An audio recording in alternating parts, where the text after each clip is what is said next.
No Brasil, quando falamos em poder, pensamos em Brasília, em políticos e nas instituições que governam o país. Mas existe outro centro de influência. Discreto, cercado de prédios espelhados, homens engravatados e cifras que parecem irreais. A famosa Avenida Faria Lima. Em São Paulo, ali, o dinheiro circula em volumes que beiram o inimaginável. Investimentos, fundos bilionários, operações de alto risco e, segundo alguns críticos, bastidores sombrios que lembram enredos de conspiração. Foi nesse universo que, em junho de 2025, estourou uma notícia que chocou o Brasil e repercutiu fora dele.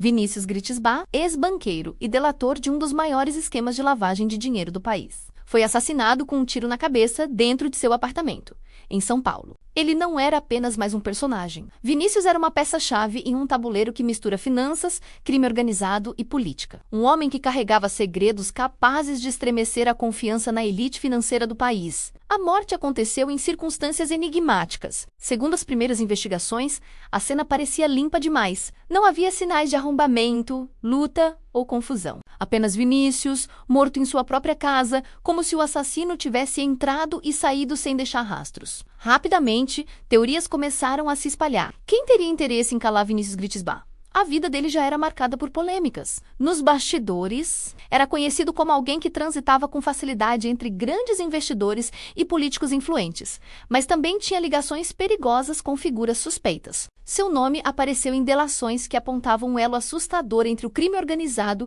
e o mundo aparentemente intocável das altas finanças. Um dos pontos mais polêmicos, a ligação do caso com o PCC, o primeiro comando da capital. Documentos sugeriam que a facção criminosa mais poderosa do Brasil teria conseguido infiltrar recursos dentro do sistema financeiro de forma sofisticada, utilizando operações de fachada, offshores e até fundos aparentemente legais. Vinícius, em suas delações, teria revelado detalhes de como bilhões de reais circulavam por canais oficiais. Lavando dinheiro do tráfico e do crime em plena Faria Lima, esse cenário alimenta as conspirações. Porque, se isso for verdade, significa que a fronteira entre o crime e o poder econômico é muito mais tênue do que imaginamos. E talvez seja exatamente por isso que ele não poderia continuar falando. Mas o que torna o assassinato de Vinícius ainda mais intrigante é o momento em que ele acontece. Poucos meses antes, investigações federais avançavam em casos de lavagem internacional, envolvendo não só bancos brasileiros, mas também conexões no exterior. Há quem diga que Vinícius estava prestes a entregar informações explosivas. Há quem jure que ele tinha provas de que grandes gestores e políticos estavam, de fato,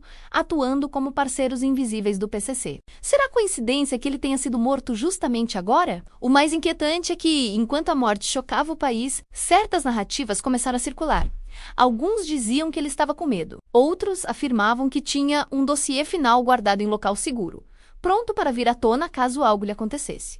Até hoje, ninguém sabe se esse dossiê realmente existe. Mas o simples rumor já bastou para incendiar a imaginação popular. Se pensarmos friamente, o caso tem todos os ingredientes de uma conspiração clássica, um delator com informações explosivas, uma organização criminosa poderosa, conhecida por eliminar ameaças, interesses bilionários em jogo, um assassinato limpo, sem rastros e, claro, um silêncio conveniente que protege gente grande. Mas vamos além. Alguns analistas independentes começaram a levantar outra teoria ainda mais sombria. Será que o assassinato de Vinícius foi apenas um recado? Um aviso para outros possíveis delatores, para quem ousar mexer nos bastidores da Faria Lima, de que certas verdades jamais devem ser reveladas. A história do Brasil tem exemplos parecidos. Personagens que estavam prestes a denunciar esquemas poderosos e acabaram mortos em circunstâncias misteriosas. E, em muitos casos, a verdade nunca veio à tona. O assassinato de Gritzbach parece se encaixar nesse padrão, reforçando a percepção de que, no jogo de poder, a vida humana vale muito pouco. Outro detalhe curioso. Vizinhos relataram que nos dias anteriores, Vinícius parecia nervoso. Havia comentado sobre pressões e ameaças. Alguns dizem que ele chegou a cogitar sair do país. Não houve tempo. E aqui entramos em outra linha conspiratória. Será que Vinícius realmente foi morto? Há quem defenda a hipótese de que sua morte foi encenada. Uma operação cuidadosamente montada para forjar seu assassinato e permitir que ele desaparecesse com uma nova identidade. Embora pareça improvável, esse tipo de teoria não é nova. Vários casos de figuras ligadas a grandes esquemas financeiros levantaram rumores semelhantes. E, no imaginário popular, essa narrativa encontra espaço. Afinal, quando bilhões estão em jogo, por que descartar essa possibilidade? De todo modo, a pergunta central permanece. Quem teria tanto a ganhar com a morte de Vinícius Gritzbach? Seriam apenas os criminosos do PCC temendo revelações? Ou será que havia gente muito mais poderosa, gente de terno e gravata, que também não poderia permitir que certas informações viessem à tona? Nos bastidores da investigação, a Polícia Civil e o Ministério Público se movimentam, mas a velocidade e a profundidade das apurações levantam dúvidas. Quantos envolvidos tocam nos interesses da elite financeira, até onde realmente se pode investigar? Esse caso não é apenas sobre a morte de um homem. Ele toca em algo maior.